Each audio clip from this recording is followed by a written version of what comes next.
మన తండ్రి అయిన దేవుని నుండి ప్రభు అయిన క్రీస్తు నుండి కృపయు సమాధానములు మీకు కలుగునుగాక. ఆమేన్. దయచేసి కూర్చోండి. పేతురు రాసిన రెండవ పత్రిక మొదటి అధ్యాయము 16వ వచనాన్ని 17వ వచనాన్ని చదువుకుందాం. ఎలయనగా చమత్కారముగా కల్పించిన కథలను అనుసరించి మన ప్రభు అయిన యేసుక్రీస్తు యొక్క శక్తిని, ఆయన ఆగమనమును మీకు తెలుపలేదు, కానీ ఆయన మహత్యమును మేము కనులారా చూచిన వారమై తెలిపితిమి. ప్రార్థన. పరమందాసనుడవైన దేవానికి వందనాలు. ఇంత దనక నీ కృప విస్తరింపచేసే కృతజ్ఞతలు తండ్రి. నీ దినదాసుడును అయోగ్యుడును నన్ను బలపరిచి నా అంతరంగం నన్ను శుద్ధి చేసి నా నోటిని నీ బూరగా వాడుకొని ప్రతి ఒక్కరికి వినగలిగిన చెవులను, గ్రహించగలిగిన మనస్సును, నిన్ను చూచు భాగ్యమును అనుగ్రహించి ఘనత, మహిమ, ప్రభావములు పొందుకొనమని యేసయ్య నామమున ప్రార్థించి వేడుకుంటూ ఉన్నాము తండ్రి. ఆమేన్. ప్రభునందు ప్రియులారా, ఇక్కడ ఈ పేతురు రాసిన రెండవ పత్రికలో ఈ మొదటి అధ్యాయములోని ఈ 16, 17 వచనాలను మనము గమనిస్తే, పేతురు యేసు ప్రభువారి యొక్క రాకడను గురించి ఆయన తెలియజేస్తున్నటువంటి సత్యాన్ని మనం ఇక్కడ జ్ఞాపకం చేసుకుంటున్నాం. లోకమంతా కూడా క్రీస్తు యొక్క రాకడ కొరకు ఎదురు చూస్తూ ఉన్నారు. మొదటి రాకడలో ఆయన ప్రభావము ఎంత మీద పడిందో మనకైతే తెలియదు, కానీ ఎందరూ ఆయనను విశ్వసించి రక్షకునికి అంగీకరించి మారు మనసు పొందారో, అది కేవలము ఆయన చేసినటువంటి అద్భుత కార్యములను చూచా, లేకపోతే రోగులను స్వస్థపరిచినందుక, చనిపోయిన వారిని లేపినందుక, నీళ్ల మీద నడిచినందుక, 5 రొట్టెల 2 చిన్న చేపలను ఆశీర్వదింపగా సమృద్ధిగా ఆహారము భుజింపజేయగలిగినందుక, వాటిల్లో పాల్గొన్న వారే ఆయన మొదటి రాకడలో ఆయనను చంపాలని కూడా ప్రయత్నించినటువంటి వారు. అటువంటిది మనకు తెలిసే సత్యం ఏంటంటే, జగమెరిగిన సత్యము, మనిషి ఉన్నప్పుడు మనిషి యొక్క విలువ తెలియదు, కానీ ఆ మనిషి కానరాని ప్రదేశమునకు వెళ్ళినప్పుడు ఆ మనిషి యొక్క వ్యక్తి యొక్క లోటు అనేది కనబడుతూ ఉంటుంది. ఆ విధంగానే ఇక్కడ ఈ రోజున మనం ఎందుకు క్రీస్తు యొక్క రెండవ రాకడ కొరకు ఎదురు చూస్తున్నాము, సిద్ధపడుతున్నాము? ఆయన మొదటి రాకడలో మనం ఎందుకు ఆయనను అంగీకరించలేకపోయాము? ఈ రోజున ఎందుకు ఎంతమంది సువార్త చెప్పినా సువార్త ప్రజల చెవుల్లోకి, హృదయాలలోకి వెళ్ళలేక ఉన్నది? ఎందుకంటే ప్రజలు దురద చెవులు గలవారై కల్పనా కథల వైపు తమ దృష్టిని మళ్లించుకున్నారు.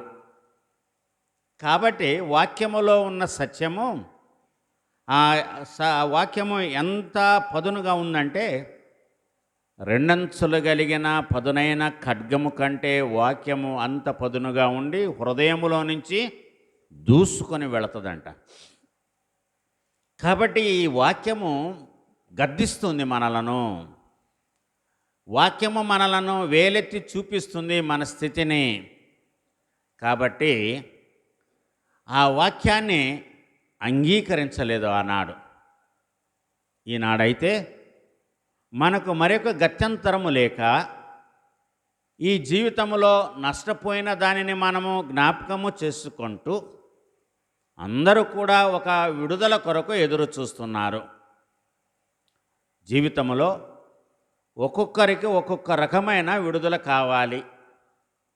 అందరికీ ఒకే రకమైనటువంటి విడుదల అన్ని విషయాల్లో కావాలని నేను అనుకోను, కానీ శరీరాన్ని బట్టి, పరిస్థితులను బట్టి ఒక్కొక్కరికి ఒక్కొక్క బలహీనత ఉంది, దాని నుంచి విడుదల కావాలి. కానీ లోకమంతటికి కావలసినటువంటి ఒక విడుదల ఏంటంటే పాప విమోచన అనేటువంటి విడుదల. ఎందుకంటే మనమందరము కూడా పరలోక రాజ్యమును స్వతంత్రించుకోవాలి, మోక్ష మార్గంలోనికి వెళ్ళాలి అనే తాపత్రయము మన అందరిలో ఉన్నది. కాబట్టి ఇందులో మనము మోక్ష మార్గాన్ని చేరుకోవాలి అనంటే ఆ మోక్ష మార్గములో ఉండేది భూమి మీద ఎందుకు లేదు, లేకపోతే ఉన్నదాన్ని మనము పోగొట్టుకున్నామా అని ఆలోచించినప్పుడు అవును, నిజమే. మోక్ష మార్గం అని అక్కడేదో ప్రత్యేకమైనది ఉన్నది అని అక్కడెక్కడ లేదు. దేవుడు దానినే భూలోకములో నెరవేర్చాలని ప్రయత్నించాడు. కానీ మానవాళి ప్రజలు మూర్ఖ స్వభావం గలవారై దానిని తిరస్కరించుకొని పోగొట్టుకున్నారు. కాబట్టే ఆ యొక్క ఏదైనా తోటలో నుంచి బయటికి గెంటి వేయబడినటువంటి సంగతి మనకందరికీ కూడా తెలుసు. ఆదాము అవ్వలకు ఏదైనా తోటలో ఉన్నంత వరకు దాని విలువ కొంత మట్టుకు తెలిసింది. ఎప్పుడైతే వారు ఏదైనా తోటలో నుంచి బయటికి వచ్చేశారో, నెట్టివేయబడ్డారో, అప్పుడు దాని యొక్క విలువ తెలిసింది. మళ్ళీ వాళ్ళు తిరిగి ఆ ఏదైనా తోటలోనికి ప్రవేశించేటువంటి అర్హత వాళ్ళకు దొరకల, అవకాశము దొరకల. అందుకనే ఆ ఏదైనా తోటను మనం ఎక్కడ చూస్తూ ఉన్నామంటే ఉన్నతమైన స్థలములో మనం చూస్తున్నాము. దేవుడు ఆకాశమందున్నాడు, ఆయన సర్వలోక సృష్టికర్త, ఆయన సింహాసనాసీనుడై ఉన్నాడు. ప్రకటన గ్రంథములో ఇవన్నీ చూస్తాం. మనము ఈ ఏదైనా తోటను పోగొట్టుకున్నాము. కాబట్టి దేవుడు నివసించేటువంటి ఏదైనా తోటలోనికి మనము వెళ్ళాలంటే మళ్ళీ ఎవరో ఒకరు వచ్చి మనల్ని తీసుకువెళ్ళాలి. ఎలాగా? ఒకసారి దేవుని కుమారుడు నరావతారిగా కన్యమరియ గర్భము ద్వారా ఈ లోకానికి వెళ్ళిపోయాడు. దేవుడు, ఆయన తండ్రి అయిన దేవుడు ఆయన పంపిస్తే నువ్వు మాకు వద్దు అని మనం ఆయన వెనక్కి పంపించేశాం. తండ్రి అయిన దేవుడు ఈ లోకాన్ని ప్రేమించి తన కుమారుణ్ణి ఈ లోకానికి నరావతారిగా పంపిస్తే, అయ్యా నువ్వు మాకు వద్దు అని ఆయన తిరస్కరించి ఆయనను అవమానపరచి ఆయన మీద ఉమ్మి వేసి కొట్టి చంపి ఇంత పాపాన్ని మనం మూట కట్టుకున్నాము. ఇప్పుడు ఆయన్నే వేడుకుంటున్నాం, నాయన మళ్ళీ రా అని. ఎందుకంటే నీ మొదటి రాకడలో నీ యొక్క విలువను మేము గుర్తించలేకపోయాము. ఇక నుంచైనా నిన్ను తెలుసుకొని మమ్మలను మేము సజీవ యాగములుగా సమర్పించుకునే అవకాశాన్ని, ఈ బంధకాల నుండి మాకు విడుదల విమోచనను ప్రసాదించుమని ఈనాడు మనము కాళ్ళవేళ బ్రతిమలాడాలి, దేవుణ్ణి కన్నీరుతో బ్రతిమలాడాలి. ఆ రాకడ గురించే ఇక్కడ పేతురు భక్తుడు మాట్లాడుతూ అంటాడు, ఏలైనగా చమత్కారముగా కల్పించిన కథలను అనుసరించి. ఏంటండి? చమత్కారముగా కల్పించిన కథలను అనుసరించి మన ప్రభు అయిన యేసుక్రీస్తు యొక్క శక్తిని, ఆయన రాకడను మేము మీకు తెలుపలేదు. ఇవి కల్పన కథలు కాదు, దేవుని కుమారుని గురించి చెప్పబడినటువంటి వాక్యము. ఇవి కల్పనా కథలు కావు. కల్పనా కథలను అనుసరించి మన ప్రభు అయిన యేసుక్రీస్తు యొక్క శక్తిని, ఆయన రాకడను మేము మీకు తెలుపలేదు, కానీ ఆయన మహత్యమును మేము కనులారా చూచిన వారే తెలిపితిమి.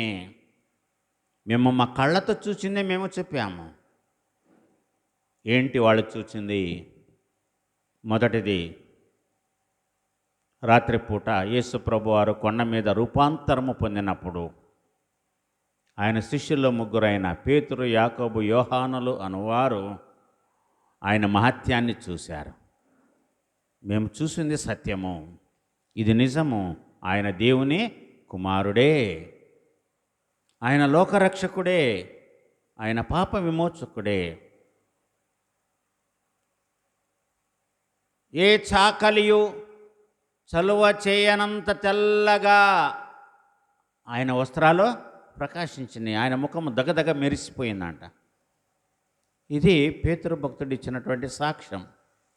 యోహాను చెప్పల యేసుప్రభు వారి యొక్క రూపాంతరాన్ని గురించి, యాకోబు చెప్పల, ఒక పేతురే చెప్పాడు. యేసుప్రభు వారు ఏ విధముగా వారి ఎదుట, కన్నుల ఎదుట ఆయన రూపాంతరము చెందాడు. ఆ మాటని ఇక్కడ చాలా ప్రస్ఫుటంగా, చాలా క్లియర్గా పేతురు అంటున్నాడు. ఆయన శక్తిని, ఆయన రాకడని మేము మీకు తెలుపలేదు, కానీ ఆయన మహత్యమును మేము కన్నులారా చూచిన వారే తెలిపాం. మేము ఆయన మహత్యాన్ని చూసాం. ఆయన అంత శక్తిమంతుడు. ఆ శక్తిమంతుడు దేవుడు మనకున్నాడు. ఆయన మనం వేడుకోవాలి. ఆయన వేడుకుంటే ఆయన మనల్ని క్షమిస్తాడు, మన సకల పాపముల నుండి మనలను విడిపిస్తాడు అన్నాడు. చూడండి, చమత్కారముగా కల్పించిన మాటలు కాదు ఆయన చెప్పింది. పౌలు భక్తుడు ఏమంటున్నాడంటే, కొరింథీయులకు రాసిన మొదటి పత్రిక 17వ అధ్యాయము 17వ వచనములో ఈ విధంగా అంటున్నాడు. బాప్తిస్మం ఇచ్చుటకు క్రీస్తు నన్ను పంపలేదు, కానీ క్రీస్తు యొక్క శిలువ వ్యర్థము కాకుండానట్లు వాక్చాతుర్యము లేకుండా సువార్త ప్రకటించుటకే ఆయన నన్ను పంపాను అంటున్నాడు. సువార్త ప్రకటనలో వాక్చాతుర్యం ఉండకూడదండి. అంటే మాటల్లో వాక్చాతుర్యం ఉందంటే మాటల్లో శక్తి లేదు, అవి బలహీనమైనవి, అందులో రక్షణ లేదు. కాబట్టి వాక్చాతుర్యమైనటువంటి మాటలు ఏ బోధకుడు కూడా తన బోధనలో వినియోగించకూడదు. సత్యమే పలకాలి. ఎందుకంటే యేసు ప్రభువారు అన్నారు, మార్గమును సత్యమును జీవమును నేనే. కాబట్టి ఆ సత్యవాకుల్లో ఉన్నటువంటి సత్యాన్ని ఎందరైతే గ్రహిస్తారో అప్పుడు ఆ సర్వశక్తి కలిగినటువంటి దేవుడు మనలను సర్వసత్యములోనికి నడిపిస్తాడు. ఇదే మాట యేసుప్రభు వారు యోహాను సువార్త 16వ అధ్యాయంలో చెప్పాలి. నేను వెళ్ళాలి. 14, 15, 16 అధ్యాయాలు మీరు చదివితే అక్కడ యేసయ్య అంటాడు, నేను వెళితే ఆదరణకర్త మీ మధ్యకు వస్తాడు, ఆయన ఎల్లప్పుడూ ఉంటాడు. ఆయన వస్తే మిమ్మలను సర్వసత్యములోనికి నడిపిస్తాడు, పరిశుద్ధాత్ముడు. కాబట్టి త్రిత్వమై ఉన్నటువంటి దేవుడు ఆయా కాలాల్లో తను తాను ఏ విధంగా తండ్రిగాను, కుమారునిగాను, పరిశుద్ధాత్మగాను బయలుపరుచుకున్నాడు. నిన్నటి రోజున మనం చదువుకున్నటువంటి వచనం ఏంటి? హెబ్రీయులకు రాసిన పత్రిక 1వ అధ్యాయము 1వ వచనంలో ఏమన్నాడు? పూర్వకాలమందు నానా సమయములలోనూ నానా విధములుగాను ప్రవక్తల ద్వారా మన పితరులతో మాట్లాడిన దేవుడు ఈ దినములంతమందు కుమారుని ద్వారా మనతో మాట్లాడెను. ఎందుకు కుమారుని ద్వారా మనతో మాట్లాడవలసి వచ్చింది? ఎందుకు మనము క్రీస్తు యొక్క మొదటి రాకడను తృణీకరించి ఆయనకు శిక్ష విధించి ఈ లోకముల నుంచి పంపివేసిన మనము మళ్ళీ ఆయన కొరకే ఎందుకు ఎదురు చూస్తున్నాం? ఎదురు చూడకపోతే మన జీవితాలకు మనుగడ లేదు. మనల్ని పరిపాలించినటువంటి పరిపాలకులే వాళ్ళెంత గొప్ప వాళ్ళైనా మళ్ళీ తిరిగి రాలేరు. నికోదేము అడిగినట్లుగా ఒక మనిషి రెండో మారు ఏ విధముగా తల్లి గర్భములో నుంచి జన్మిస్తాడు అని అడిగాడు యేసు ప్రభు అన్న రాత్రిపూట. గొప్ప ధర్మశాస్త్ర బోధకుడు. అలాగని మదర్ తెరిసా ప్రపంచంలో కన్యగా ఉండి తల్లి అని అనిపించుకున్నటువంటి తెరిసా గారు ఆమె మళ్ళీ జన్మించలేదు. ఆమెను మనము చూస్తామంతే ఒకానొక దినమున. కానీ క్రీస్తు ఆ విధంగా కాదు. నేనే నా కన్నులతో ఆయనను చూచెదను అని అంటాడు యోబు గ్రంథంలో యోబు భక్తుడు. ఇంకొకరు కాదు, నేనే ఆయన నా కళ్ళతో నేను చూస్తాను. నా విమోచకుడు సజీవుడనియు తర్వాత ఆయన భూమి మీద నిలుచుననియు నేనెరుగుదును. ఇది సాక్ష్యము, యోబు ఇచ్చినటువంటి సాక్ష్యము. ఆయన అప్పటికి దేవుని కుమారుని చూడాల, క్రీస్తు యొక్క మొదటి రాకడ జరగల. కానీ 24 సంవత్సరాల క్రితం పుట్టినటువంటి వారు, ఆ తరము వారు, పసిబాలరు, పసిబిడ్డలు, యవ్వనస్తులు, నడివయస్కులు, వృద్ధులు ఎవరైతే ఆయనను చూచి ఆయనను అంగీకరించలేకపోయారో, యోహాను సువార్త 1వ అధ్యాయంలో అంటాడు, ఆయన తన స్వకీయుల ఎదుకు వచ్చాను, ఆయన స్వకీయులే ఆయనను అంగీకరించలేదు అని అంటాడు. మనం స్వకీయులం కాదు, మనం యూదులము కాదు, జన్మత మనం యూదులము కాదు, మనము ఇశ్రాయేలీయులము కాదు. మనం ఎవరండి? మనము అన్యులము.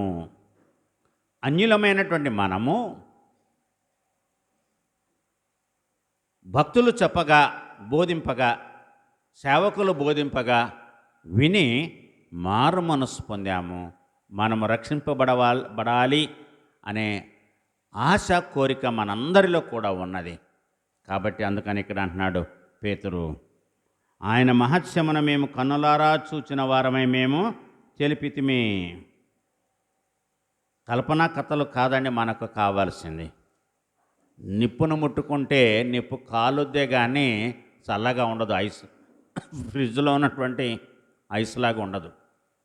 నిజమైన వాక్యము కూడా ఆ విధంగానే ఉంటుంది.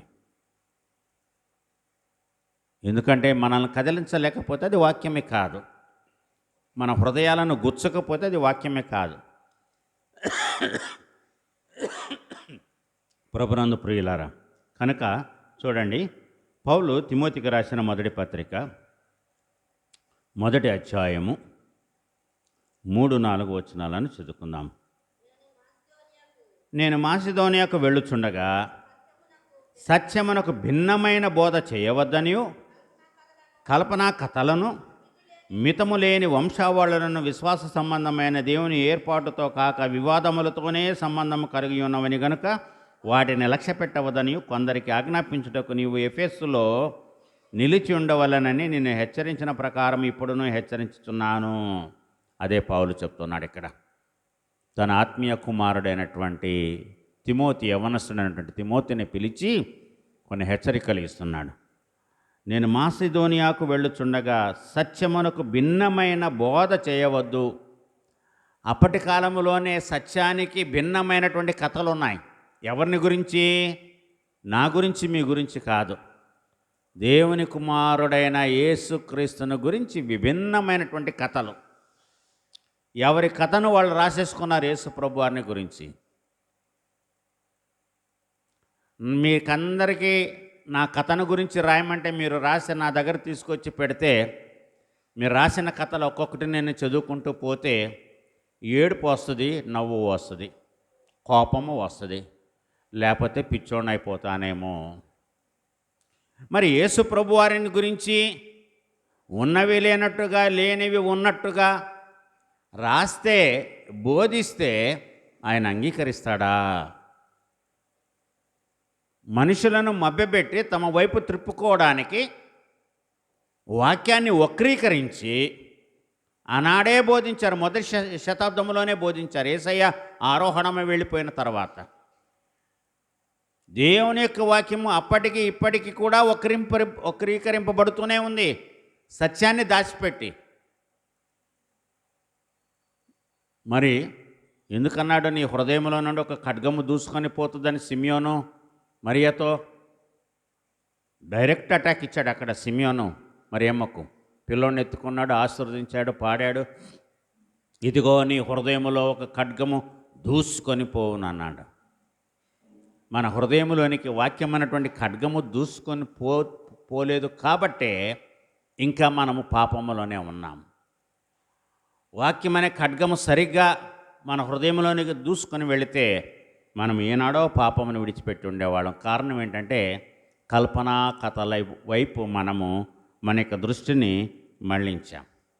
ఈ రోజున వాక్యాన్ని ఉన్నది ఉన్నట్టుగా బోధించే బోధకుల కంటే నవ్వించే, కవించే వారి యొక్క బోధనలు ఎక్కువైనా వాళ్ళకే మనం చప్పట్లు కొడతాం, అక్కడికే వెళతాం మనం. ఇది చాలా విచారకరమైనటువంటి సంగతి ప్రభునందు ప్రియులారా. అందుకని ఇక్కడ పేతురు ఆ మాట అంటున్నాడు, మేము ఆయన మహత్యమును కన్నులారా చూచిన వారమై మేము తెలిపితిమి.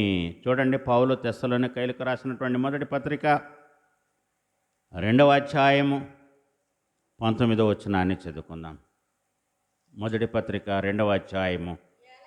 ఎలా అనగా, మా నిరీక్షణ అయినను, ఆనందమైనను, అతిశయ కిరీటమైనను ఏది?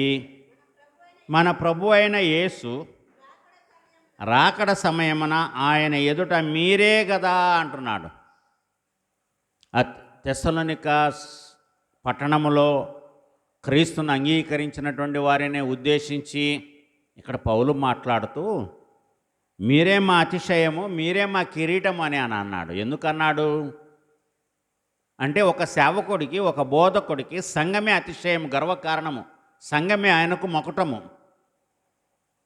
ఎందుకంటే సేవకుడు, బోధకుడు, అభిషక్తుడు చెప్పినటువంటి వాక్యాన్ని విని ఏనాడైతే నిజమైన మార్పు మీలో కలుగుతుందో, ఎప్పుడు నిజమైన పశ్చాత్తాపము మీలో కలుగుతుందో, అప్పుడు మీ గృహాలు వెలిగింపబడతాయి, మీ జీవితాలు వెలిగింపబడతాయి. భక్తుడు, బోధకుడు సంతోషంగా ఉంటాడు. అందుకని అన్నాడు, మీరే మా అతిశయము, మా గర్వకారణము మీరే. మనము బోధకులకు, సేవకులకు కాదు గర్వకారణముగా ఉండాల్సింది. మనము మన కొరకు ప్రాణం పెట్టి తిరిగి లేచి త్వరగా రానై ఉన్న క్రీస్తుకు మనము కిరీటము తెచ్చేవాళ్ళుగా ఉండాలి, మహిమను తెచ్చేటువంటి వాళ్ళుగా ఉండాలి. అదే ఇక్కడ తెస్సలోనికలో ఉన్నటువంటి క్రీస్తును అంగీకరించినటువంటి విశ్వాసులను ఉద్దేశించి అపోస్తుడైనటువంటి పౌలు ఈ మాట చెప్తున్నాడు. ఏలైనగా మా నిరీక్షణ అయినను, ఆనందమైనను, అతిశయ కిరీటమైనను ఏది మాకు మన ప్రభు అయిన యేసు యొక్క రాకడ సమయమున ఆయన ఎదుట మీరే కదా. 3:30కి లేచి సిద్ధపడి దేవుని ఆలయానికి వస్తున్నారు. చాలా సంతోషం. ఇది మీ జీవితాలను మార్చలేకపోతే, మీరు మార్పు చెందకపోతే, మీరు ఇక్కడ ఎంతసేపు కూర్చున్నా, ఎంతసేపు వాక్యం విన్నా, ఎంత ప్రార్థన చేసినా ప్రయోజనము లేదు. నిజంగా మనం మార్పు చెందితే ఇక్కడికి రావాల్సిన అవసరం లేదు. ఎందుకంటే మనము నడిచే వాక్యములాగా ఉంటాం, మనము నడిచే బైబుల్లాగా ఉంటాం. ఒక వేదాంత కళాశాలలో ఒక ప్రొఫెసర్ గారికి ఒక బిరుదునిచ్చారు ఆయనకి. ఏమని బిరుదు ఇచ్చారంటే ద వాకింగ్ లైబ్రరీ అన్నారు. లైబ్రరీ అంటే మీకు తెలుసు కదా, పుస్తకాలు ఉండేటువంటి చోటు. కాలేజీల్లో, స్కూల్లో, యూనివర్సిటీలో పుస్తకాలు ఉంటాయి, రీసెర్చ్ గురించి, అన్ని విషయాల గురించి. ఒక ప్రొఫెసర్కి ఆ పేరు ఎందుకు పెట్టారంటే, ఆయన ఎక్కడికి వెళ్ళినా ఆయన ఆపి ఫలానా గురించి ఆయన అడిగితే చెప్తాడంట. ఆ బుక్ ఎక్కడుందో, ఏ పేజీలో ఏమి రాసి ఉందో చెప్పేస్తాడంట. That is why he is called as the walking library. వాక్య విషయంలో కూడా మనము నడిచే బైబుల్ లాగా ఉండాలి, జీవించే బైబుల్ లాగా ఉండాలి. మనము ఏదో కాసేపట్ల చదివి పక్కన పెట్టే బైబుల్ లాగా ఉండకూడదండి. మన జీవిత పరమార్థము ఏంటి? చివరికి జీవిత పరమార్థం ఏంటి? అందుకని ఇక్కడ పౌలు ఏమంటాడంటే ఉపదేశ సారమేదనగా అని అంటూ ఒక మాట చెప్తాడు. చూడండి, ఎక్కడంటే ఇందాక మనం చదువుకున్నటువంటి తిమోతికి రాసినటువంటి మొదటి పత్రికలో ఉంటుంది అనుకుంటాను. మొదటి పత్రిక 3-4 వచనాలను మనం చదువుకున్నామా? ఉపదేశ సారం ఏదనగా తెలుసా వచనం ఎవరికైనా?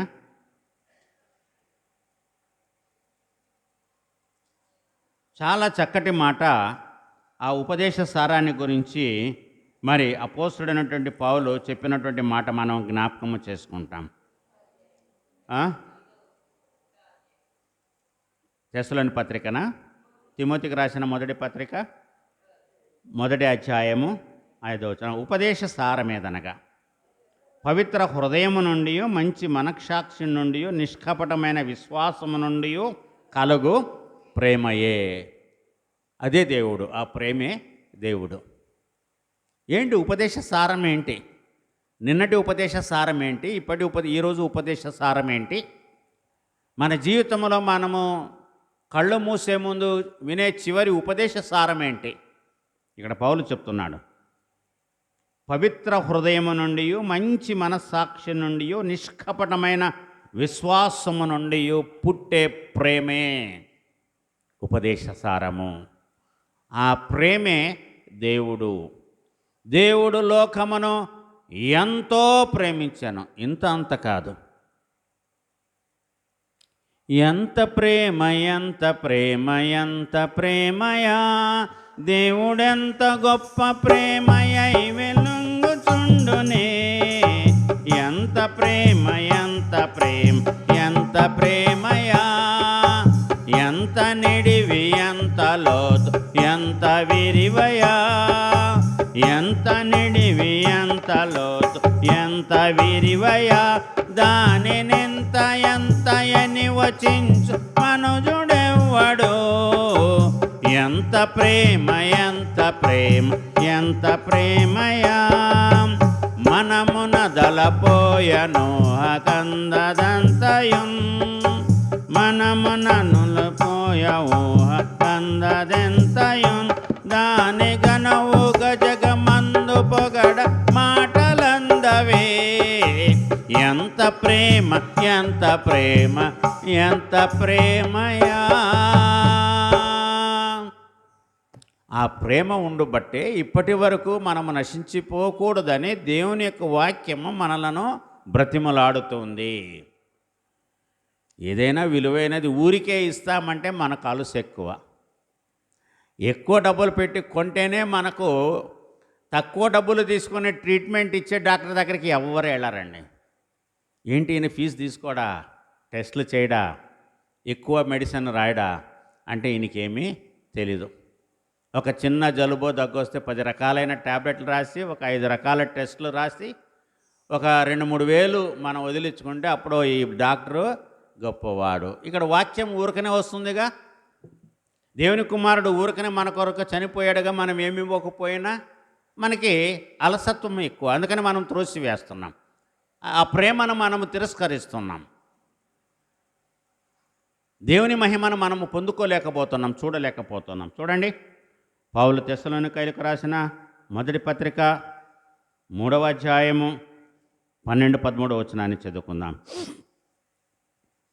మరియు మన ప్రభు అయిన యేసు తన పరిశుద్ధులందరితో వచ్చినప్పుడు, ఎవరితో వస్తాడండి? పరిశుద్ధులందరితో ఆయన వస్తాడంట, అపరిశుద్ధులతో కాదంట. పరిశుద్ధులతో ఆయన మళ్ళీ లోకానికి వస్తాడు. వచ్చినప్పుడు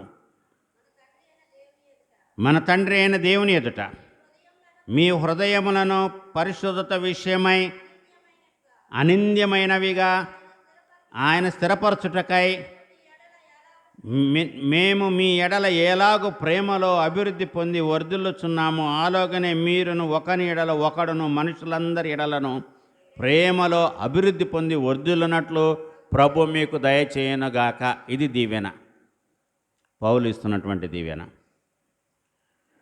మన ప్రభు అయిన యేసు తన పరిశుద్ధులందరితో వచ్చినప్పుడు, ఆయన పరిశుద్ధులందరితో వస్తాడంట. అదే ఇక్కడే ఇదే తెస్సలోని పత్రిక ఇదే అధ్యాయంలో అనుకుంటా రాశాడు ఆయన.